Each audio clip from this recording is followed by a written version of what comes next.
서울시장 보궐선거가 이제 2주 앞으로 다가왔습니다. 후보들은 이번 주부터 공식 선거운동에 돌입하게 됩니다.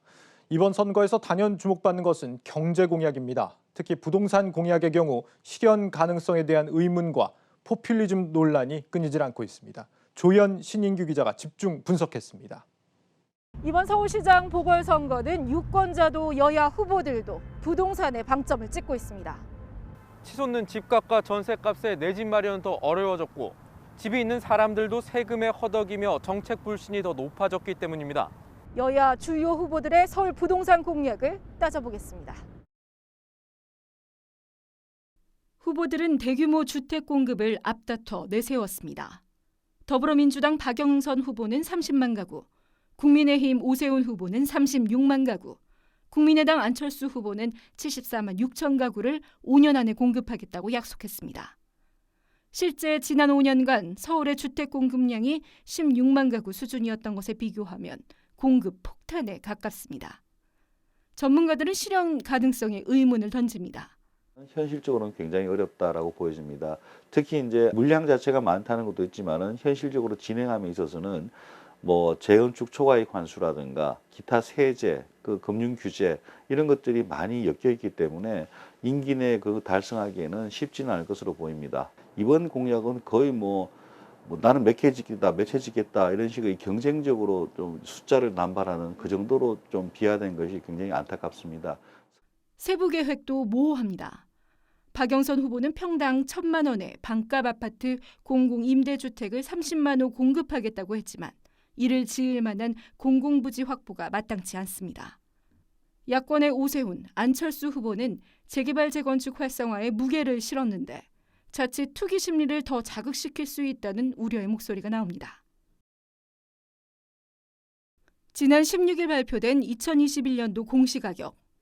오세훈 후보는 SNS를 통해 소득이 없는 1세대 1주택자에 대한 재산세 전면 감면을 추진하겠다. 또 서울 시민 보유세 부담을 덜어드릴 수 있도록 재산세율 인하를 단행하겠다는 공약을 부각했습니다. 안철수 후보 역시 공시지가가 오른 만큼 재산세율을 낮춰서 작년과 같은 재산세를 낼 수 있도록 2020년 재산세 시계를 멈추는 게 공약이라며 지지를 호소했습니다. 현 정부의 부동산 정책이 M1 국민들에게 세금 폭탄을 끼얹고 있다고 한 목소리로 비판한 것인데 세금 인하의 경우 사실상 서울시장 혼자서 해결할 수 없는 만큼 권한박 공약이란 지적이 나옵니다. 박영선 후보는 부동산 값을 안정화시키는 데 주력하겠다며 재산세 감면에는 선을 그었습니다. 한편 시장에 당선되면 서울시민 모두에게 10만 원의 재난 위로금을 지급하겠다고 발표했는데 저는 제가 서울시장이 되면 서울시장 1호 결제로 서울 시민 모두에게 1인당 10만 원씩 보편적 재난지원 계획에 서명하겠다는 약속을 드립니다. 벌써부터 세금 퍼주기 논란이 커지고 있습니다. 박 전 시장 때 막혔던 재건축 재개발, 새 시장 때에는 어느 정도 풀릴 전망입니다. 주요 후보들이 모두 관련 공약을 내걸었는데 세부적으로 살펴보면 방향은 조금씩 다릅니다. 박영선 후보는 저층 주거지를 재개발하고 노후 아파트 단지 재건축의 규제를 완화하겠다고 밝혔습니다. 여기에는 재건축 재개발로 생긴 이익을 공공과 민간이 공유해야 한다는 단서가 붙습니다. 지난 2018년 개발 계획이 전면 보류된 여의도의 재건축 문제를 더 이상 보류할 수 없다는 언급도 직접 했습니다. 오세훈 후보는 공약 1순위가 재개발 재건축 정상화입니다. 신규 지정이 중단됐던 재개발 재건축 지역은 기준을 완화해 연간 2만 호를 재지정하고 노후 주거지는 5년간 3만 5천 호 규모의 신규 구역으로 지정하겠다는 겁니다. 용적률과 층수 규제 완화도 병행해 추가 재원을 조달하지 않고 재건축 재개발 공급 활성화를 달성하겠다고 공약했습니다. 안철수 후보도 용적률을 상향하는 방식으로 재건축과 재개발을 활성화하겠다고 밝혔습니다. 초과이익 환수제를 적용받는 재건축 사업은 용적률 상향 조정으로 활성화하고 초과이익 환수제를 적용받지 않는 재개발 사업에는 주민과 합의하여 용적률을 상향하는 대신 임대주택 공급 비율을 높이는 방안도 추진하겠습니다. 도시 전체의 모습을 바꾸는 거시 도시계획과 관련한 슬로건을 내놓은 후보는 박영선 후보입니다. 21분 안에 주거와 쇼핑 등 일상생활뿐 아니라 출퇴근까지 가능한 21분 도시 구상을 밝혔는데 서울과 경기도가 맞닿은 12개 지역을 서울 관문도시로 육성하겠다는 게 골자입니다. 도로를 지하화하고 그 위로 생긴 땅을 활용하겠다는 입체도시 공약은 세 후보 모두의 공통사항입니다. 박영선 후보는 지하철 2호선 한양대 잠실 구간과 경부고속도로를, 안철수 후보와 오세훈 후보는 국철을 지하화하겠다는 공약을 내세웠습니다. 서울 시내에 있는 지하철 국철 구간 전체 구간을 장기적으로 전부 지하로 집어넣어서 그 지상 구간을 우리 삶의 질을 느낄 수 있는 이 같은 주요 후보들의 입체도시 공약에는 따라붙는 비판도 살펴봐야 합니다. 공간 확보에 급급해 교통이라는 도시의 주요 기능을 등한시했다는 지적입니다. 서울에서 어지간한 주요 도로들을 옆으로 확장하기에는 무리가 있기 때문입니다. 자, 그것 때문에 수평이 아니라 수직으로 확장하는 방법을 택하고 있는 건데, 만약에 기존 도로를 지하화한 다음에 그 위에 주택을 지어버리게 되면 지하에 만들어지는 도로를 2배로 만들지 않는 이상은 교통량을 충당하기가 어렵게 될 수 있습니다. 선거 공약을 살펴보면 후보들에게 이번 서울시장 선거는 자녀 임기 1년의 보궐선거가 아니라 재선까지 내다본 5년짜리 시장 선거입니다. 서울뿐 아니라 전국 집값의 변곡점이 될 수도 있는 이번 선거에 관심이 집중되고 있습니다. 한국경제TV 조현 신인규입니다. 이번 서울시장 후보들의 경제 공약들에 대해서 관련 전문가와 함께 자세히 짚어보겠습니다. 한국 매니페스토 실천본부 이광재 사무총장 나와 있습니다. 총장님 어서 오십시오. 예, 안녕하세요. 안녕하십니까. 이 매니페스토 실천본부가 그러니까 정책 공약들을 좀 구체적으로 분석하고 좀 실천할 수 있게 돕는 그런 역할을 맡고 계신 거죠? 예, 그렇습니다. 저희 사무처 위치를 아마 소개시켜드리면 금방 이해하실 텐데요. 예. 국회 건너편 여의도에 있고요. 그 더불어민주당 중앙노사 뒷건물, 예. 정의당 앞건물, 지금 국민의힘 건너편에 있고요.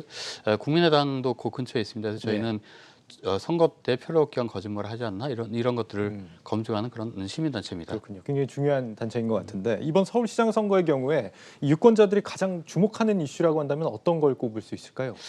정치권에서는 아마도 그 전쟁 용어에 준하는 그런 표현들을 쓰고 뭐 대선 전초전, 뭐 미니 대선 이렇게 쓰고 있는데요. 예. 서울시 유권자들의 여론조사 결과나 이런 것들을 보면 대부분 정책입니다. 또 특히 어떤 경제 활성화 정책이나 또 코로나19 이후에 이 경제 활성화를 어떻게 할 것인가를 묻고 있고요.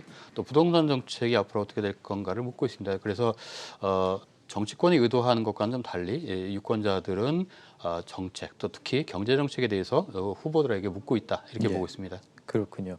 뭐 이것 관련해서 무슨 여론조사도 결과가 있었다고 들었습니다. 예, 그 좀 의미 있는 여론조사가 지난 그 작년이죠. 12월달 여론조사 전문기관인 리서치앤리서치가 서울시장 보궐선거 이슈에 대해서 어떤 것을 중요시 보느냐라고 유권자들에게 물은 여론조사가 있는데요. 예. 그것을 보더라도 부동산 정책이라고 답한 사람이 34.9% 가장 많았죠. 예. 경제 활성화, 일자리 창출이라고 하시는 분들이 21.1%. 결국은 이 두 가지, 이 코로나19 이후에 어떻게 경제를 활성화시킬 것이냐, 또 특히 소상공인의 그 힘든 부분을 어떻게 정책으로 이걸 만회할 것이냐라고 하는 걸 묻고 있고요. 또 부동산 정책에 대해서 많은 그 관심들이 있다 이렇게 보고 있습니다. 그렇군요. 1번이 부동산, 2번이 일자리 경제 이렇다고 하는데 하나씩 좀 살펴보겠습니다. 후보들 공약을 좀 먼저 보자면 이 부동산 공약에서 어떻게 좀 비교를 해볼 수 있습니까? 아마도 그 이번 선거를 임하는 자세에서 좀 다르고요. 또 예. 부동산 공약이 그냥 부동산 공약만 나오는 게 아니라 그 도시 구상에 맞물려서 나옵니다. 일단 그 여당의 후보죠. 박영선 후보 같은 경우에는 이 선거를 좀 전망적 투표로 좀 이끌어가고자 하는 그런 것들이 있기 때문에 경제 부분에 대해서 굉장히 부동산 정책에 대해서 많이 얘기를 하고 있고요. 다른 야권의 두 후보, 오세훈 후보, 안철수 후보 같은 경우에는 회고적 투표를 좀 진행하기 위해서 부동산 정책에 대해서 굉장히 좀 많이 얘기를 하고 있습니다. 그리고 이 부동산 정책, 이 서울의 도시 구상을 세 후보가 어떻게 생각하느냐는 숫자로 기억하시면 좀 좋을 것 같은데요. 박영선 후보는 20일, 그러니까 20일이라고 하는 숫자를 제시를 하고 있습니다. 이것은 21개 다액구조, 50만 규모로 묶어서 21개 다액구조로 재편해서 이런 그 서울시를 구독경제 플랫폼을 구축하겠다 이렇게 얘기를 하고 있고요. 오세훈 후보 같은 경우는 과거와 좀 비슷한 정책인데요. 서울을 5개 경제축으로 재설계하겠다 이렇게 얘기를 하고 있고요. 예. 또 안철수 후보 같은 경우는 10열이라고 하는 숫자를 제시하고 있는데요. 이 10개 융합 경제 혁신지구를 조성하겠다 이렇게 얘기를 하고 있습니다. 결국은 이것을 그 위주로 해서 어느 지역에 어떤 그 부동산들을 개발할 것인지를 제공하고 있는데 이 세 후보의 공통점이라고 하는 것은 결국은 이제 공급 위주의 정책을 하겠다고 하는 거죠. 예. 박영선 후보는 30만 호 공급을 약속하고 있는데요. 대부분 이제 공공 방식입니다. 토지 임대부 아파트 이렇게 얘기를 하고 있는데요. 그 토지는 개인에게 빌려서 그 위에다가 공공 방식으로 아파트를 제공해서 공급하겠다 이렇게 얘기를 하고 있고요. 오세훈 후보 같은 경우는 재개발 재건축을 좀 활성화하겠다. 예. 또 높이 제한, 한강변의 높이 제한을 좀 완화하겠다. 또 민간 분양을 활성화하겠다라고 하는 걸로 36만 호 공급을 약속을 하고 있습니다. 안철수 후보 같은 경우는 가장 크게 공급 약속을 하고 있는데요. 74만 6천 호 공급, 재개발 재건축을 활성화해서 약 한 30만 호를 공급하겠다. 또 역세권, 중공업지역, 또 유휴지 개발을 통해서 40만 원을 공급하겠다 이렇게 약속을 하겠습니다. 예. 이 각각의 후보의 장단점을 좀 따져보면요.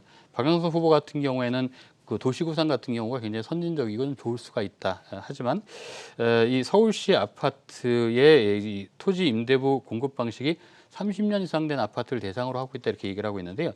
이 아파트, 서울시 아파트의 절반 이상이 20년 된 구축 아파트입니다. 그래서 이 대상 선정에 대해서 좀 여러 가지 토의가 좀 필요할 것 같고요. 공공에 의한 개발만을 강조하고 있기 때문에 민간과 함께 어떤 역할을 할 것인지를 좀 고민하는 게 좀 좋겠다 이렇게 좀 보고 있고요. 예. 오세훈 시장 후보 같은 경우에는 그 부동산 정책이 굉장히 다른 후보보다는 좀 구체적입니다. 그렇지만 그 5개 거점화라고 하는 것은 재임 시절 때도 했던 거고요. 또 부동산의 민간 주도 방식은 당시에 이 민간 주도 방식에 대한 어떤 부작용, 시장 과열화라고 하는 부분이 예, 있었거든요. 그래서 이 부분에 대해서 좀 설명할 필요가 있겠고요.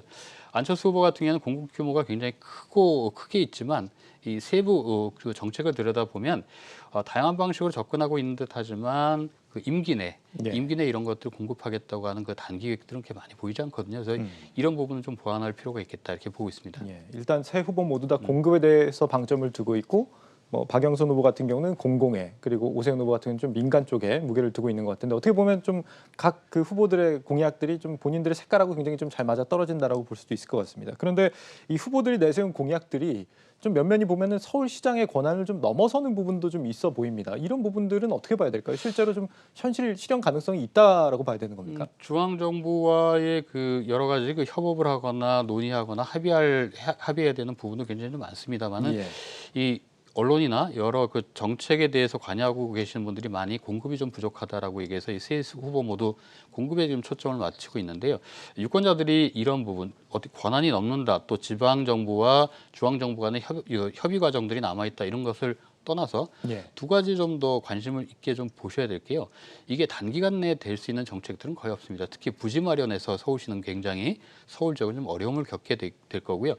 저희가 가장 걱정하는 것은 이제 2023년도 미국 연준 같은 경우가 이제 기준금리를 올렸을 경우에 이 부동산이 금리나 또 어떤 통화량 이런 것에도 굉장히 영향을 미치기 때문에 충격을 받을 수 있는 지금은 공급에 대해서 많이 얘기를 하고 있지만 과연 예. 2년 후 본격적으로 이 부동산 정책이 진행될 때 혹시 뒷북 행정이나 또 샤워실 바보라고 하듯이 이게 섣부르게 시장에 개입을 해서 여러 가지 부작용이 낳지 않을까 이런 부분들을 좀 우려하고 있습니다. 따라서 이런 부분들을 아직 남아있는 선거 과정에서 면밀하게 토의하고 문제점들을 좀 지적하고 보완점들을 좀 받아내야 될 것 같습니다. 그렇군요. 그렇다면 이 부동산 분야 공약에서 각 후보가 좀 핵심으로 꼽고 있는 내용이 정확하게 어떤 것들인지 좀 살펴보고 싶은데 구체적으로 뭐 예산안이나 실행 계획 같은 것들이 지금 나와 있습니까? 어떻습니까? 저희는 이렇게 후보들의 공약을 이렇게 보고 있습니다. 이것은 그 1년 3개월 시장의 고용계약서다 이렇게 보고 있고요. 예. 결국은 이 선거에서 유권자가 새로운 서울시장을 고용하게 되는 거죠. 그 계약서로서의 공약을 보고 있는데요. 그래서 총 공약이 몇 개인지를 저희가 묻고 있습니다. 그리고 예. 거기에 들어간 총 예산이 얼마인지를 묻고 있는데요. 어떤 후보도 총 공약에 총 들어가는 예산을 추계하고 있지는 사실을 못하고 있습니다. 그렇습니까? 다만 이제 순위 결정들은 몇몇 후보가 하고 있는데요. 예. 좀 살펴보면 박영선 후보의 1순위 핵심 공약은 도시공간 재구조화입니다. 아까 말씀드렸던 그 21분 컴팩트 도시를 1순위 공약으로 놓고 있고요. 예. 예산 부분은 들어가는 예산은 임기 내가 되겠죠. 총 공약은 64개인데 지금 들어가는 것은 약 한 4천억 정도가 임기 내 1년 3개월 내에 들어가겠다 이렇게 추계를 해놓고 있고요. 예. 오세훈 후보 같은 경우에 1순위 핵심 공약은 부동산 관련된 건데요. 재개발 재건축 정상화로 18만 5천 호를 공급하겠다라고 얘기를 하고 있습니다. 임기 내에는 약 한 1,100억 정도의 예산이 소요될 거라고 얘기하고 있는데요. 이것은 이제 총 공약수로 오세훈 후보 같은 경우에는 밝히지 못했기 때문에 아마 10개 공약에 들어가는 그런 예산이 아닐까라고 생각을 합니다. 이 단일화 과정이 진행돼서 그런지 이 안철수 후보 같은 경우에는 총 공약수와 거기에 들어가는 예산은 아직은 밝히고 있지 못합니다. 결국은 좀 이렇게 보시면 될 것 같아요. 지금 이 나온 총 공약수나 우선순위를 볼 때 모두가 다 똑같은 공약을 하더라도 어디를 더 우선순위를 두고 있느냐에 따라서 좀 다르고요. 총 공약이 몇 개인지를 대답을 빨리 해야 됩니다. 이게 예. 만약에 100개가 될 수도 있고요. 200개가 될 수도 있는데 거기에 따라서 우리가 투입해야 되는 세금이 좀 다르기 때문에 그렇고요. 또 이게 임기 내에는 어디까지 할 것인지를 좀 살펴보면요. 결국은 타당성 조사하겠다고 하는 것들이 대부분입니다. 그래서 1년 3개월 안에는 그렇게 될 수 있는 게 많지는 않다 이렇게 볼 수 있습니다. 그렇군요. 마지막으로 한 가지만 좀 여쭤보자면 이 또 하나 중요한 부분이 지금 코로나로 침체된 그런 경제를 어떻게 되살릴 것인가 하는 부분입니다. 그래서 이 부분에 대한 부분, 이게 부동산 공약 외에도 다른 경제 활성화 공약들은 어떤 게 좀 있다고 전망이 되고 있습니까? 아무래도 소상공인에 집중하고 있는데 소상공인 대출 경쟁이 지금 진행되고 있습니다. 박영선 후보 같은 경우에는 소상공인에게 최대 5천만 원 무이자 대출을 약속하고 있고요. 오세훈 예. 후보 같은 경우에는 전년보다 매출이 30% 이상 줄어든 소상공인에게는 1억 무이자 대출을 해주겠다 이렇게 얘기를 하고 있습니다. 안철수 후보 같은 경우에는 소상공인에게 경영 컨설팅이나 경영 솔루션을 제공하겠다 이렇게 얘기를 하고 있습니다. 다만 이게 코로나19라고 하는 문제도 있지만 산업 구조가 재편되는 과정에서 과연 이런 대출이나 이런 컨설팅 정도로 우리 소상공인의 어려움들을 좀 다독여줄 수 있는 정책인가 이런 부분에서는 좀 의심스럽습니다. 예, 여기까지 듣겠습니다. 지금까지 한국 매니페스토 실천본부 이광재 사무총장과 이야기 나눴습니다. 총장님 깊이 있는 분석 감사합니다. 예, 감사합니다.